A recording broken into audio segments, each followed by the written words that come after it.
상계온 선물로 준세은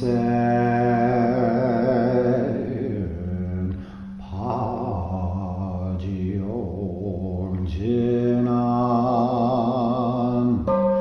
온가라지야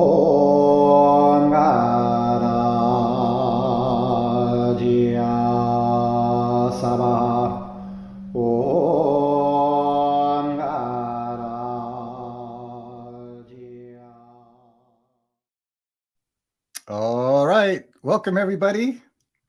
Welcome to Empty Gate Zen Center live stream celebrating our YouTube subscribers. I'm here with Zen Master Bong Song. Good morning or evening, everyone. Thank you for being here and doing this. So we are here today just to celebrate everybody here, maybe answer some questions you may have about, could be about the YouTube channel, the practice. If you have any questions about Zen, meditation, anything like that could be okay as well. Because again, I guess I usually do a live stream for Empty Gate every Thursday. So I think I recognize some of you, most of you, a lot of you. But we don't get to see Zen Master Bong Song as much. So if you do have questions that you've been wondering, that you would like to ask him, you can put it into the chat. So first, I'll probably just go through the chat and see who's here. Some people got here a half hour before the live stream. So let's see who those people are. Julian B says, hello, fellow Empty Gators. I'm curious where everyone found this channel. About 5 years ago, YouTube suggested the very first video from Empty Gate Zen Center. And I've been lurking in their upload since. That's great to hear. That's an interesting kind of question that comes in my mind too. If you're just joining us, let us know how you found Empty Gate Zen Center. I'm always curious because we usually don't know. Sometimes I might hear during the Thursday live stream. Sometimes people find us through our website. I've met people through our practice, through the channel. That led them to the practice, all different kinds of situations. So it's very interesting to hear. Zishan. Hello, Julian. I found them around the same time too. Searched on YouTube for Great Doubt Zen. Yeah, I think you have a lot of videos about Great Doubt. Found Master Bong Song's video. Been a subscriber, lurker, occasional stream participant ever since. Welcome. Cesare's here. I do know Cesare as well. He's let's see. I'm not sure. I think it was added in the suggested after I looked up the quantum school. I decided to take a look. And for a year, I was an observer. And later I joined the school. Thanks, Jason's advice. Oh, that's interesting too. All right. So anyways, Cesare says hello to everyone. Hashim's here. We know Hashim. Good evening, Hashim. Everyone. Yeah. Good to see you. It's a pleasure to see two valuable Zen masters together. Okay. Cesare, I've never been able to attend Zen Master Bong Song's live classes. Must be are you thinking about Tuesday evening or the Wednesday evening? Maybe the Wednesday talk. Because it's, oh yeah, right. Strange times for you because it's 3 a.m. All right. Zishan, hello, everybody. Hope you are doing well. Empty Gate Zen Center says hello. Tommy's here. Hey, Tommy. Congrats to the media mavens. I've known both teachers for quite a while now. So I found the site by looking. Tommy Murray, Dharma teacher at Cochise Zen Center. Oh, wonderful. Good to see you here, Tommy.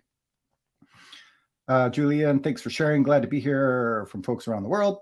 I know who this person is, Christy. I know this is the YouTube name, but hey, Christy. Hi, Cesare. Are you feeling better? Okay, that's a personal question. Tom's here. That's Chow Mao,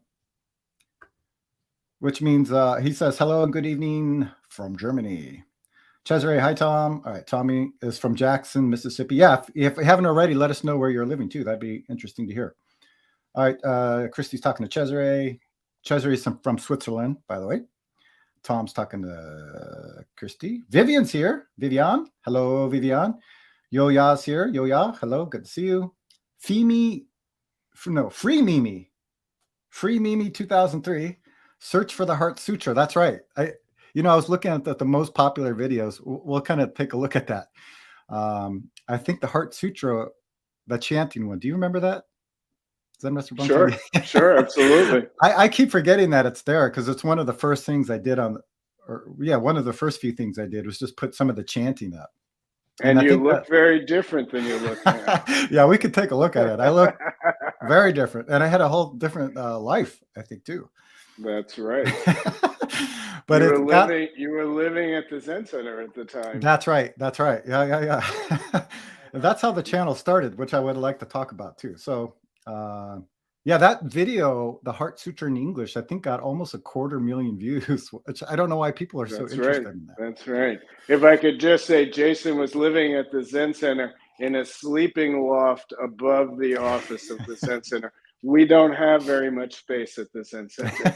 And Jason carved out a living space well above the desk of the office. Right. I'm trying to remember how we started the YouTube channel or why. I don't even remember. Do you remember? I know we had did we recorded the videos for We Empty had Gate before the channel. Is that right? We had I that don't old camera. remember. I don't remember Yes, either. we've had many cameras until you came in and professionalized our operation. Huh. Yeah, I don't remember. I thought maybe the talks were recorded just to record them like a lot of Zen centers did. I think one day you had a good idea where you said we should join Facebook and we should join YouTube and get the teaching out. And we're forever grateful from Well, that you know moment. whose idea that was originally? Who's? Tam Jordan. I Some of thought you were you going may to know say her. Tam. She lives in the Czech Republic. She used to live at the Providence Zen Center, but she's the one when I remember moving to Empty Gate and she said, you should get Facebook. I said, no way in hell I'm going to join that Facebook thing. And then she goes, think about the Zen centers or school. That's what she said. I said, oh, I didn't think about that. Cause I was thinking, personally, I didn't want to join. And I said, oh, that's a great idea. So I remember thinking about starting the Facebook page on the Empty Gate Zen Center. But in order to do that, you need a personal account, right? You can't just, or back then, I don't know how it is now. So I started a personal account, then people found me, and then I started the Facebook. And then I think that led to YouTube after that. So she gave a good tip. She said, she was always steering me in the right direction. She goes, it's not for you, idiot. It's for the school. I said, oh, that's interesting. All right. That was right around the time where Road Trip Nation did that interview with me. And that became very early on one of the earlier videos that we put up. That's interesting. Yeah, let's take a look at that maybe. Or I'm just going to read I just pulled up the lifetime analytics. I know you like to look at analytics. So it started in January 11th, 2009. Right. Which I didn't know. I thought it started later. And so since then, we've had over 1.3 million views. It seems like a lot. Maybe it's not. Maybe it is. Yeah, it seems like a lot. I think so. And I know you're interested in watch time hours, lifetime. Would you guess how many? Lifetime hours? Yeah, watch time hours. Okay. Yeah, you're gonna do your math, right? Because like how much it is in a month. All right. How about this is probably crazy, but 800,000. Well, that's interesting. I thought it was going to be there too, but it says here that it's 110,000 hours. Now, I don't know how that equals in like a year or something like that. Anyways, I thought that was interesting though. And let's see, it would be about 10,000 hours a year. A little bit less. And I knew it grew because I was looking at the first month that we started the channel, we had 228 views. And I guess, yeah, Road Trip Nation was probably one of the most popular videos as well. Yeah. I forgot what the numbers were on that. Anyways, I'm going to get through the chat and then we can take a look at some stats if we need to. Let's see. And if you have any Zen questions, throw them in the chat. Yeah, put them in the chat because we don't have much time here. We have a board meeting to get to pretty soon. But we will answer any questions. So we'll cover that first because again, this is pretty rare that we have a Zen Master Bong Song on a live stream.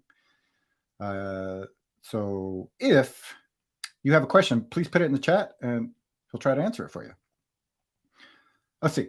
Tom, how did you find Empty Gate? Oh, Zen Center. Video has been recommended to me here on YouTube. Yeah.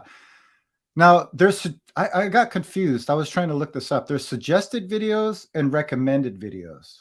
I think suggested videos, if you're watching a video and it has those videos on the side, those are suggested, I believe. Is that correct? You probably know that. But if you go on your homepage, like if you just click YouTube, then it has recommended videos. Or it could be backwards. Maybe someone can tell me in the chat, but that's interesting to know. I didn't know there's a difference. And I heard the algorithm is different for each one. So we can talk about that later because we're always interested in how these videos get into people's view.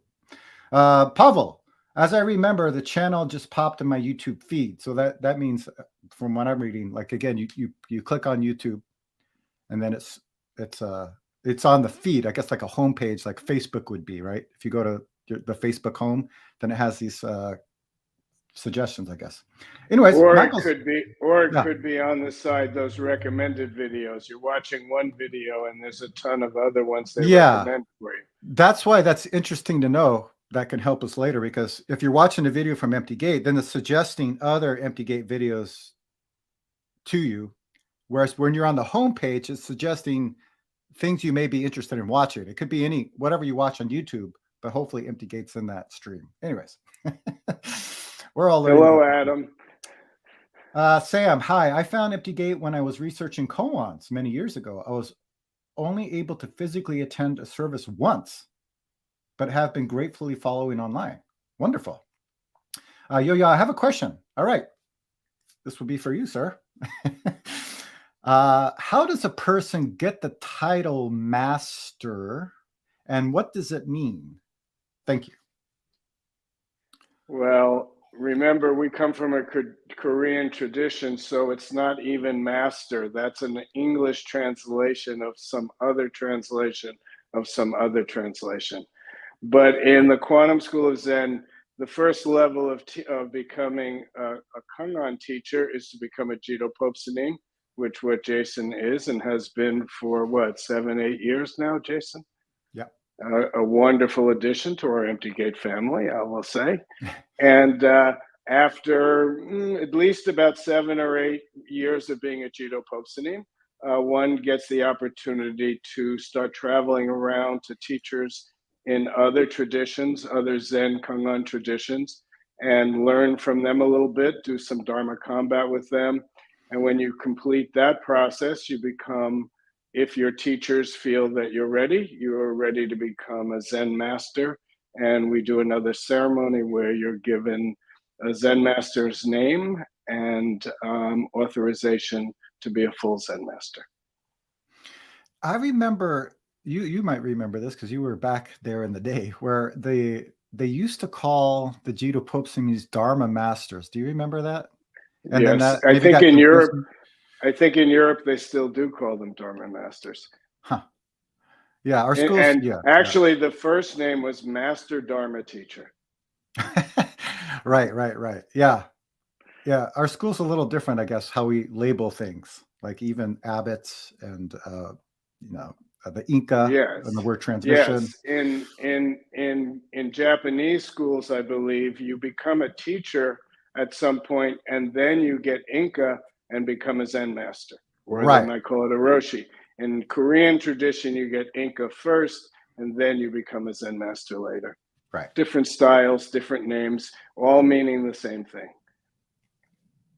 Tommy, I'm from North Central Washington. I remember that now. But Cochise Zen Center is a 2,000-mile drive to Southeast Arizona. All right. Wow. That's a long drive. All right, sometimes Tommy bypasses gets off the highway and comes to practice with us in Berkeley. Right. Ken, greetings, Master Bong Song and Jason from Rochester, New York. I found your channel this year and have been watched Empty Gate Zen Center videos. See, that's where the minutes come up because of Ken. Been watching Empty Gate Zen Center videos ever since.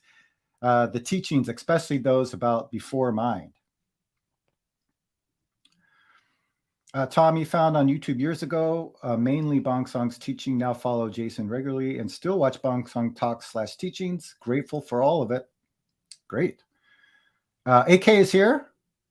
So a lot of people who I don't know. So welcome, AK. Hi, I'm new to Zen. I'm associated with Vedanta for quite a while. I am very much interested in Zen.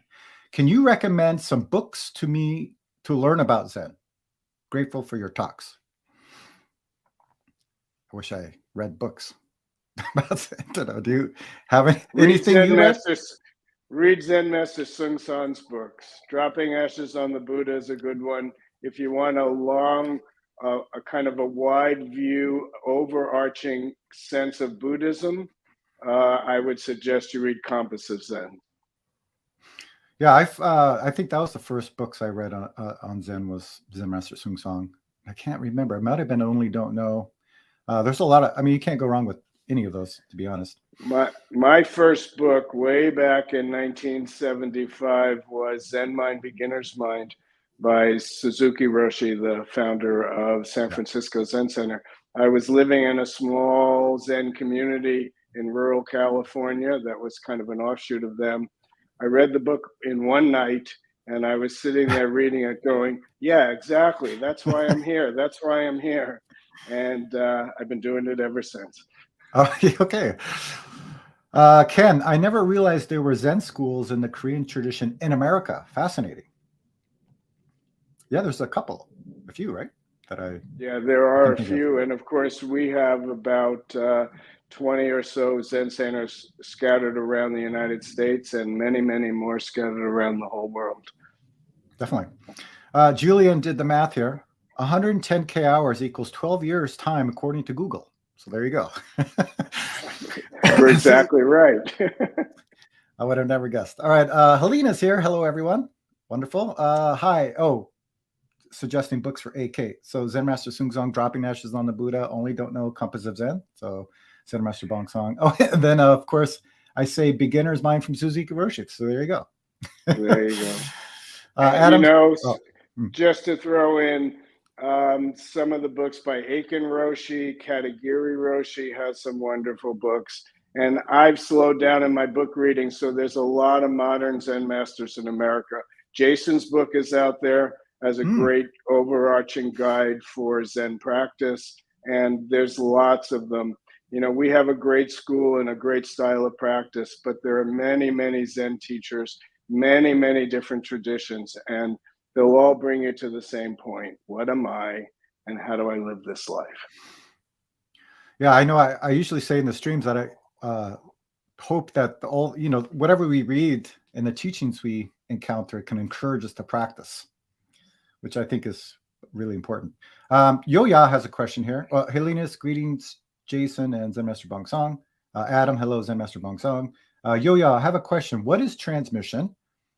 Is it always formally done, or can it happen informally, or even without a person knowing? Words have many, many, many different meanings. The meaning you give to the words describes what the word is for you. So transmission is a word that has many different meanings. The way we're using it here is in quite a formal sense, and it's one gets transmission when they become a Zen master. That is a formally done process. If you widen the meaning of the word transmission, there's lots of transmissions we're getting. Just like right now, there's transmission happening from Jason and myself to you all out in the live stream. You're all asking questions. You're transmitting to us from the live stream to us. Life is all full of transmission. It's always happening. Good question. David has a question. Good to see you, David. Great to have you here, Master Bong Song. I wanted to know if you use Zen and meditation in your practice as a therapist. If you do, is that not placing an expectation and attachment? Well, I'll answer the second part of your question first. There's something called skillful means. We use everything at our disposal to help ourselves and help the world. So there is skillful attachment, there is skillful expectation, and then there's attached attachment and attached expectation. Let go of your idea of right and wrong and use everything to help the world. So yes, I do use Zen and meditation in my therapy practice. When I became licensed back in, well, even when I was an intern back in the late 1980s, I started doing something that I called Zen-oriented counseling. And for not all, but for many of my clients, I start with 5 minutes of meditation. Depending on the persons who I'm working with, I might reference Zen practices and teachings very directly. And in other situations, I never have to mention the word Zen, and I can bring in the teachings and the immediacy of life that Zen offers as a path in psychotherapy. And of course, as most, excuse me, as most everyone does now, bring mindfulness into practice, being able to be aware of what's going on in our minds, what's going on in our hearts, what's going on in our bodies, and we can use that to understand our nature and help us wake up.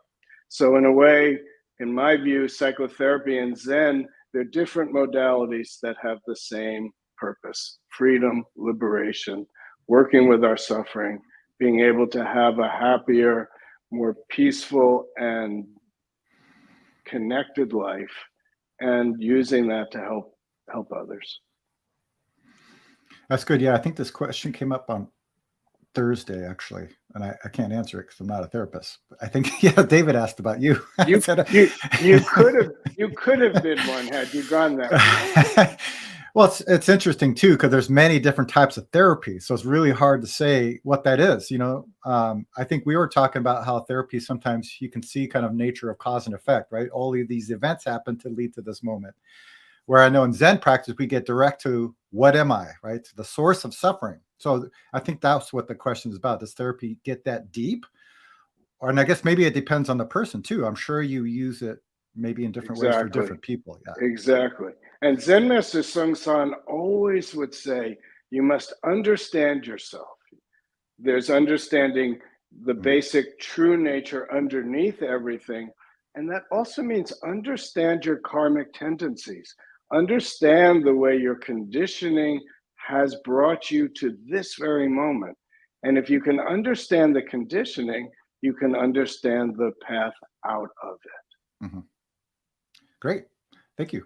By the way, if you're just joining us, welcome to the Empty Gate Zen Center live stream, celebrating our 10,000 YouTube subscribers. If you do have questions about practice, Zen, meditation, life, any kind of question, you could put it into the chat. We'll go on to the next here. Let's see. At Zen Master Bong Song, since COVID, have you experienced a difference in parents that you see in your practice? Not sure what that means. I could imagine what it means. COVID has tossed the whole salad of life up into the air, and it's coming down in very strange and unusual ways. So, of course, each person is different, but especially during the heart of the pandemic, just the stress and the overwhelm of trying to do whatever work one has to do and also take care of the kids who had been home. And of course, now a lot of the kids are suffering the after effects of the pandemic and being home, and parents are just under an incredible amount of stress in order to hold the family together. And you know what it's like. You're living with ourselves is hard enough. Living with others close to us can be very hard. The people close to us often get the worst of us. So families that have been tucked together in small spaces for a long time have just been under an incredible amount of stress. Thank you, Christy. Todd, hi, Jason and Master Bong Song. Can Master Bong Song tell us about his thesis? I know it was about Zen and psychotherapy, but I was curious what he learned when researching the two. Oh boy, Todd, that's a you know that my actual thesis was on the intersect of Zen and psychotherapy, and then I created a model for a group to practice, to do a Zen therapy group together. And I hate to say it, but I never ran the group.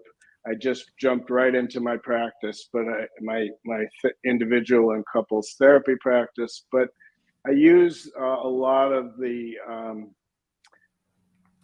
topics that would have been the weekly meetings topics. I guess that makes sense.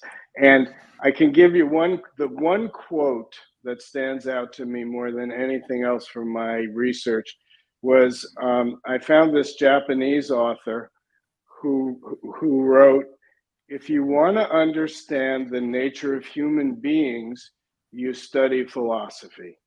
If you want to understand what am I, you practice Zen." And I think that incorporates really what might be the difference between philosophy and actual practice. Remember, Zen, we have koans, we have sutras from Buddhism, there's thousands and thousands and thousands of words. But the essence of Zen comes from the very first line of the Tao Te Ching, which says, "The Tao that can be named is not the eternal Tao." Zen is more focused on the eternal Tao, although be careful, that's a name also. So names, words, ideas, labels, they're all in a way a distraction from what am I. And that's what Zen practices bring us back to. That reminds me, I think Zen Master Sung Song, was it Descartes that said, I Yeah, think, therefore I am? So Zen Master Sung Song said, I think, therefore I am. That's where philosophy starts. He goes, but if you're not thinking, then what? That's where Zen starts. I always thought that was an interesting exactly. teaching. Exactly. Again, Zen practice begins with before thinking. That phrase alone blows our mind. What could possibly be before thinking? We want our minds to be blown. That's what we're doing here. Yeah, thank you for your question. Let's see. Adam, Bong Song Zen Master, I've been watching your Dharma talks for years on YouTube. Adam is Thanks, Adam. very familiar with the Quantum School of Zen teaching. I think he watches many teachings from our school. Christy at AK, I recommend Jason's book called No Nonsense. Well, it says Send. I'm going to assume that you mean Zen for beginners. No Nonsense Zen for beginners. Tom's talking to Helena. Helena's talking to Tom. Ryan, greetings to Jason, Zen Master Bong Song, and everyone else. Ken said, I started the 3 pillars of Zen.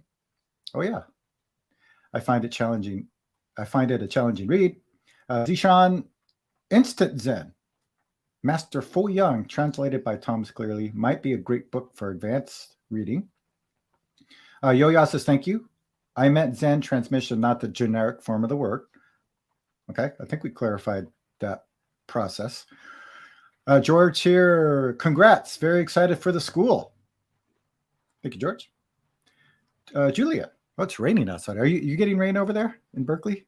It's great. Mm-hmm. It's unusual, but it's great. Julia, psychedelics like mushrooms, LSD, ketamine are becoming more mainstream, and people are using them as a means to peek under the rug. I wonder what both your thoughts are on this. You want to start, Jason? Go ahead. I have less experience with it. Less experience than me. That's what you're telling everyone, huh? I mean. Thanks for outing me.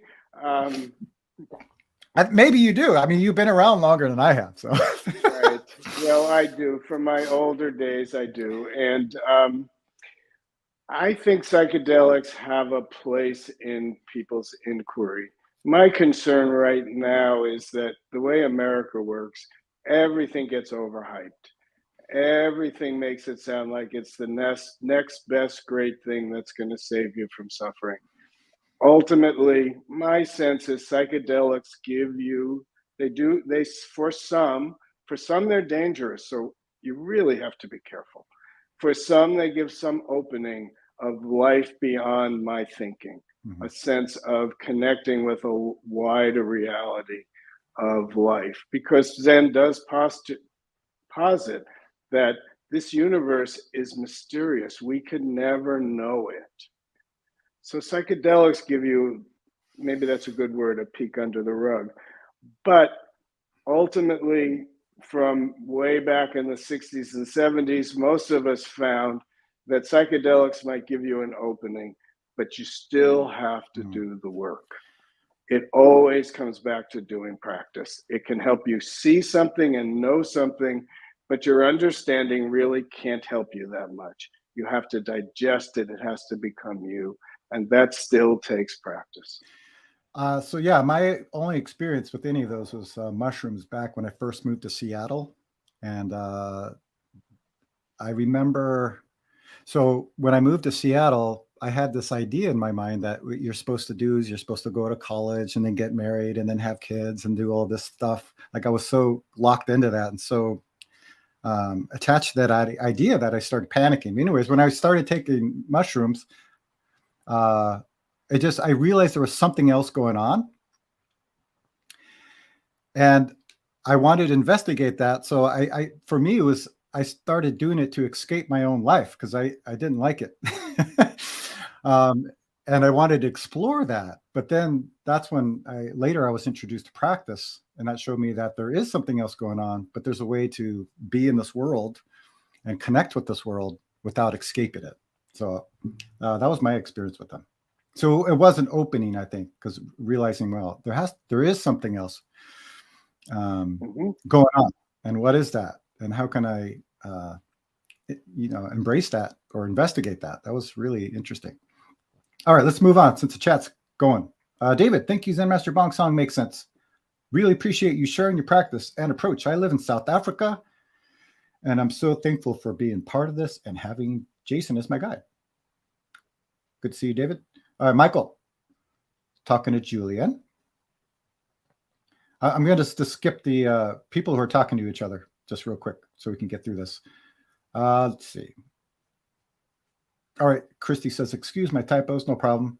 I have many more than you. Darren, psychedelics inspired me big time, but they don't offer a long-term direction.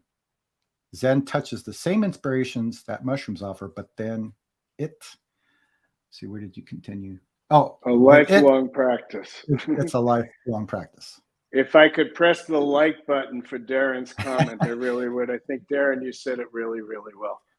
Actually, we can look at that. Oh, there you did it. We can put it there, except it doesn't have the last part, which is that. All right. Tommy, Jason, was that you I saw in the cow pasture looking for mushrooms? I'm sure it was. Albert, if it was, it was likely an edible mushroom for his children. Yeah, right. Alberto's here. Alberto says, hi, everyone from London. And again, if you're just joining us, thank you for joining us. This is the Empty Gate Zen Center live stream celebrating the 10,000 YouTube subscribers. We've had this channel since 2009, and I think that's why I started the Thursday stream, which is weekly, every Thursday at 12 p.m., is just to see who these people are. So, before the pandemic, people came to the Zen Center. Maybe they made comments on our YouTube channel, but I was very curious to see who watches the videos. So that's why we started doing the live stream, and that's why we're here today. So Alberto, welcome. Ministry of Silence. Drug talk. Zen leaves no stone unturned. Drugs led me to the meditation cushion.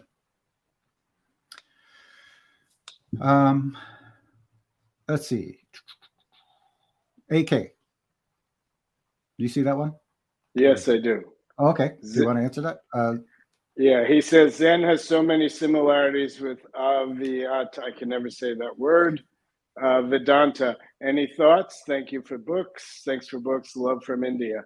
I would agree. I'm not a scholar, but colloquially, it seems that Vedanta is the closest from the Indian tradition to now what we do in Zen. And just to say, when back in 2011, we went, the Quantum School had a pilgrimage to India. After that pilgrimage we did the pilgrimage to the Buddhist birthplace and death place and all the Buddhist sites in Bodh Gaya. My wife and I went down to Tiruvannamalai to Ramana Maharshi's ashram, sat some in his amazing cave in the mountain that he spent, I think it was 18 years in, and very deep practice, very similar to what we're trying to do in our Zen practice. Even to the extent that our Zen practice is, we may go off into a cave for a while, but generally in Zen, you come back out and you live in the marketplace. How can I help this world? That's our practice. Before we move on, I just wanted to play the very first video that we made. Now, I know the very first video was the interview. You can look that up. It's the interview with Zen Master Bong Song by Road Trip Nation. You'll find it on our YouTube channel if you look it up. But I'm going to play the very first one that we made, and I don't think you've seen this, so I want to see what your first impression is. Maybe let's take a look. Let me see if I can be able to do this. So all right, while you're doing that, I'll say hi to Leah. I see Leah's on here saying hi to both Jason. Hey, Leah. Hi. Greetings from the Bay Area to Indiana. It's been a long time, Leah. All right, let's see. I think it's called Meeting the Moment. Let's see if we can play this. I may like it, I may not like it. That's a separate entity. But if I can just deal with what is and not resist, then I can work with it. I might want to work to change it. I might want to end the injustice. I might want to support something that seems healing. So I work with it. And then the next moment appears, and I have to work with that. My action now, dealing with this circumstance, helps to create the next circumstance. So if I just attend to this moment, perceive clearly, what is this moment really? Perceive my intention and my direction, and then act. I'll leave it there. I could have said that. I could have said that 2 minutes ago. Yeah. Okay. So you don't see too much difference, right? We're talking about 12 years ago. Your teaching style. No, I was listening. Your the way you project it is a little bit different than you are. But I'm older now. My beard has turned white. My hair has grown out a little bit. But don't you notice? I've noticed this too. When I first heard myself on a video, I couldn't do it. I mean, I'm used to it now, so I can do it. But it was like I couldn't do it. But I think because of watching them, like something's changed in the way I present. Maybe the teaching than before. Have you noticed any difference or not? I don't know. All I'd say is sometimes I can watch them, and sometimes I can't. Yeah, I get that. I get it more. I can do it more. But before it was very different. Well, you're more involved in the technological. You're online a lot doing. Yeah, even though I'm online a lot teaching. I think probably you're even more so with the different people you're reaching out to. Let's get through the chat here. We got 20 minutes. So this is your last chance to get your question in. We'll try to cover everything before we go. Let's see. So people are talking to people. I'll skip all that. Yo-ya, Naberto. Let's see. Ministry of Silence for Just Mirrors, as I think I read in Dogen, the old mirror. Oh, wants you to talk about that. We are just mirrors. Ministry of Silence. We are just mirrors, as I read in Dogen, the old mirror. Do you have anything to say about that? We are just mirrors. The mythology comes from Indra's net, that we're actually almost holograms in this net. Each knot has a little jewel, and that jewel reflects everything else in the universe. So, one of the important phrases in the quantum school of Zen is the whole world is a single flower. You can look at that in two different ways. the whole world, one flower. Everything in this world makes up one thing. The Zen phrase is the 10,000 dharmas return to one. But the one also returns to the 10,000. So each flower, this plant behind my left shoulder, is the universe. Every piece of everything is a piece of the entirety of the whole universe. That's true non-dualism. Nothing is left out. Anything that exists can only exist because it's part of the whole. Okay, thank you. All right, let's catch up here. We're a little bit behind. Hello, Prakash from Nepal. Nepal, yep, land of the Buddha. Great. Tommy, sharing him with us. Yeah. Tommy says, asks, do you either of you recommend the Enneagram as a tool to know our primary personality type? I don't even know what that is, so I'll leave that to you. I would say, Tommy, that it's a tool, and any tool can be helpful. I'm somewhat aware of the Enneagram, although I can't keep track of all the numbers. Just so you know, for me, this may give a lot away. If you know the Enneagram, I'm considered a 9. Different people have different personality types. Anything that helps you see yourself more clearly is a help to your practice.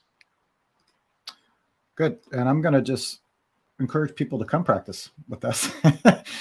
emptygatezen.com/schedule. Go to the website. You can join us for any of the practices. I think we have practices almost every day now. So, and we have different time zone options. So try to join us if you can.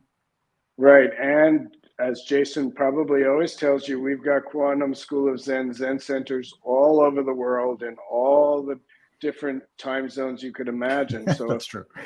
If Empty Gates time zones don't match up for you, we have groups on the East Coast of the United States, all over Europe and in Asia. So most everybody is having some kind of Zoom presence. There's always an opportunity to practice. Please join us to practice. It's way more important than any understanding you might have.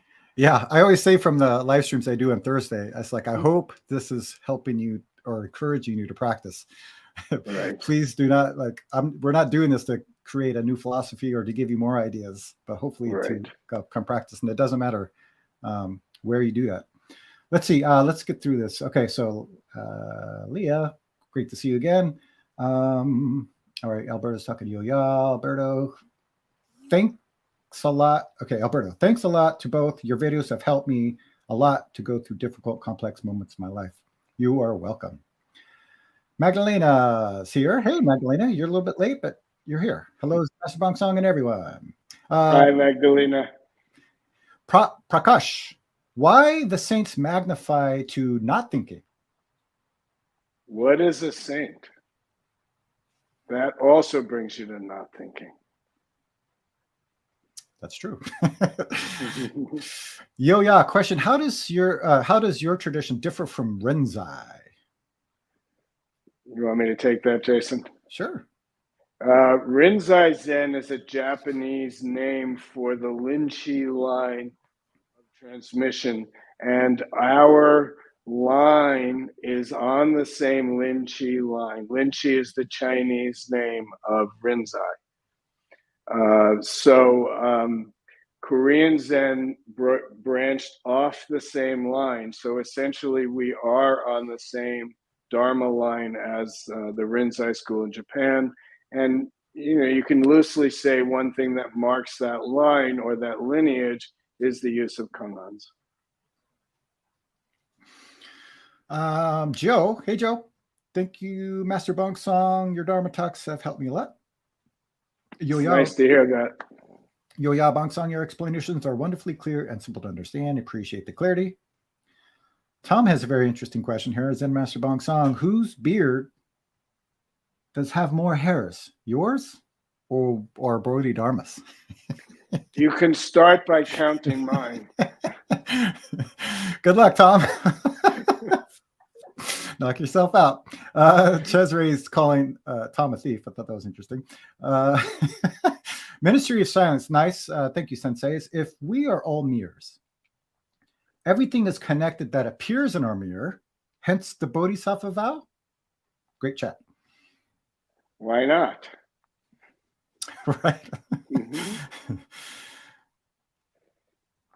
All right. Let's see. Alberto, any tips on how to practice Zen meditation for people who suffer from ADHD? Yeah, I guess the one thing I would say to that is do everything that any other Zen student would do. So sitting, chanting, bowing. Bowing is probably very helpful for ADHD because you're active. And I would put in a plug for walking meditation and perhaps even using mantra during your walking meditation in order to focus your attention. The problem, many of the problems with ADHD is that lack of focus and attention. And if I can say it a little crudely, for one thing I've learned about ADHD, don't bullshit yourself. The fact that you have trouble with attention and executive function does affect everyone and everything around you. It's not your fault. It's just the way it is. So don't bullshit yourself. Recognize that everybody always has to deal with everybody's stuff. In Yiddish, they call that mishigas. Everybody's got some. So if yours is ADHD, have love and compassion for the people close to you who are trying to manage it when you show up late all the time. It's not your fault, perhaps. That's what happens with ADHD. But work on your attention. Work on your ability to focus. Do what you say you're going to do. If you say something, mean it. And if you mean it, do it. Do that even with ADHD. Thank you, Alberto. We have about 12 minutes left. So if you have a question, go ahead and put it into the chat. Prakash, why not thinking is so important? Try it, Prakash. See for yourself. Yeah, I guess there's a difference between attaching to your thinking and using your thinking. That's what we Right. talk about in our practice. Right. Tom liked your answer, it looks like. That's good. Joe has a question. What is the benefit of the breathing technique used in Zazen instead of just breathing normally? That's already interesting, I think, to separate that too. But anyways, are we meant to watch the breath in Zazen? Thank you both. You want to take it? They hear me every week, so please. Okay. I might add All something to it, but go ahead. All right. At the risk of making something, I'll accept your premise, Joe, that breathing in sitting, Zazen, if you use the Japanese term, is intentional. Mindfulness means being aware on purpose. So in Zen practice, everything is about mindfulness, and that includes our breath. And the breath we do in Western style, we call it diaphragmatic breathing. We're working to bring our attention down into our center. The Japanese call it the hara. In China and Korea, they call it the tangen. Tangen means energy garden. So you're intentionally slowing your breath a bit, bringing it down into your lower abdomen, and learning what it's like to live from your tangen, from your lower abdomen. There's a foundational solidity that allows us actually to go into not knowing, because there's a stability in our tangen, in our hara, in our center, that we gain from this kind of breathing. Jason? I always say this in the streams too. I've noticed when my kids were younger and you watch them breathe, you can see their belly just pop out, right? When they would breathe in and their belly would go back in. And somehow as adults, we get more up in the chest and more tense, keeping our energy either in our chest or in our head. And I just think sometimes we just forget about this natural breathing. That's why I don't think it's separate. It's for me, it's almost returning to how we started breathing when we were born. Right. If I could say one more thing, research showed many years ago when they started studying relaxation that body relaxation begins at about 5 to 6 breaths a minute. And then if it gets a little slower, there's just a deeper relaxation. So it's true, it's not a breathing exercise. But as you fall into that natural breathing that kids do, that Jason just talked about, your body relaxes, your mind relaxes. We're not even aware of how much stress we're under in our daily life. So just having that time to calm ourselves and to come back to ourselves, it's just really important. Thank you, Joe. Great question. Alberto says, thanks a lot. You are welcome. And Tommy, in the metaphor, finger pointing to the moon, is Zen practice a finger? If so, what is the moon? Our true self, maybe? Maybe.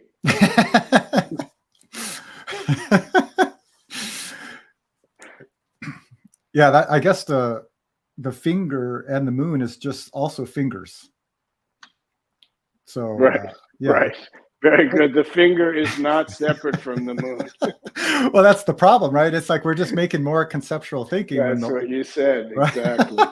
When I guess the point, and maybe that's what Tommy's pointing to, is have this experience of before thinking, right? Which doesn't have finger, moon, all that. The name for that is moon. Let's see. Julian saying, Alberto, I have ADHD too. I have a list of 6 things I do in the morning every day. Number 1 is sitting for no predetermined amount of time. Without the list, I can get pulled into where my mind wanders. Thanks, Julian, for sharing that. Perfect. Oh, Prakash, very interesting questions today. Why should one get enlightened? I see a problem in that statement already. Nobody can get enlightenment. You already are enlightened. It's not possible to get it. All right, next. Great answer, Jason. Darren, I know that koans are supposed to be met in the moment with spontaneity, but some of them require specific answers which require thinking and results in overthinking. Help or help? This is a question mark. Yeah. See, your premise has a problem.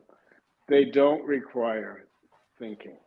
We think about them, but the thinking that you're doing about koans or kungans is like preparatory work. But once you go into the interview room and you're asked the kungan, you let go of all of that, drop into your don't know, and then perceive this moment.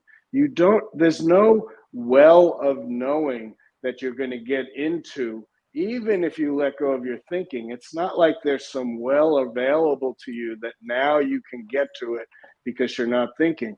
Not thinking brings you present and alive in this moment. This moment will teach you the answer, will show you the answer. Boom, it's right here, right now. And just if I could take 1/2 second, there's a style of acting called the method. This is the method acting by Stanislavski. And when an actor uses that method, they prepare and they prepare and they prepare. They learn about their character. They study what they might be thinking, where they came from, all of that. But the minute they go on stage, they drop all of that and they become the character itself. That's a way of talking about Zen practice, and it's a way of talking about Kungan practice. When you show up for the interview, just hit and respond. See what appears. Great question, Darren. Alberto's talking to Julian. Tom, I want to thank you. It's a great session. I love your clarity. And you know, Jason, I appreciate you a lot, but it's also very good to hear and see someone else at times. Yes. People are tired. He tries. He's not possessive. You know, I say the same shit all the time, but I remember what Zen Master Sung Song said. Someone said, you say the same thing all the time. Put it all down. Only go straight, don't know. Why? And he goes, because nobody's listening. thought that was interesting. Well, and the truth of the matter is, we are very stubborn and closed-minded. We have to hear things over and over and over again in order for us to get it. And really, this is not entertainment. Jason's got a great way of being. He's funny. He's bringing that energy. But Jason's not doing this to entertain anybody. Jason's doing this he's living out his vow of understanding himself and helping this world. Jason's using the unique gifts that he has. I certainly don't have the gifts that Jason has. And we all have our own unique gifts. And our practice is to use them to help everyone wake up and have a more peaceful, meaningful, and immediate life. So thank you, Jason, for using your skills in this way. You're welcome. Thank you. Had a great guide. All right. Prakash, how can I get enlightened? Jason already told you you can't get enlightened. Yeah, because you already are it. So how do you get it again? Yeah, when I read this question, I think about what is this I that gets enlightenment? That the question should be, what is this I and where does it come from? Yeah, right. Then the experience will be there. All right, let's see. We got 3 minutes. So let's see if we can end it with ministry silence here. Could I use going to a Catholic Mass with my wife as a Zen ritual practice? I believe so. I would even go further to say absolutely. Zen is about how do I keep my mind in this very moment? What mind do you bring to the Mass? There you go. All right. And I guess we have time for another question. Phony, 1907. All right. I feel like I'm living a story that I wrote because that's not me. Or is that me? Another image of me I am imagining. How can I understand true me? Really ask that question. Really don't let that's the number one Kangan. Just live with that. We say, grab the Kangan and don't let go. So use these questions to find out for yourself. Ministry Silent. Awesome. I love it. All right. So everyone, thank you so much for coming to join us for the celebration of our over 10,000 subscribers of YouTube channel. Again, I hope this can help inspire you to actually get on the cushion and practice. There's a lot of options out there. And Empty Gate Zen Center is one of them. I'm going to put into the chat the direct link to our website, which has our weekly practice schedule. And you can join that online no matter where you live. There are other options. You can always reach out to me if you want to explore more options. Quantum School of Zen, as Zen Master Bong Song mentioned, has plenty of opportunities. Many of our Zen centers around the world are doing live stream practice and also retreats. So there's a good chance to connect with people and a good chance to connect with the teacher. Thank you, Zen Master Bong Song, for being here. That was really fun. We'll have to do this again. I have to admit it was fun for me too. Yeah. And we never know what's going to happen during these streams, but thank you everyone for coming here. Thank you for your questions. And I hope you all have a clear day. Take care, everybody.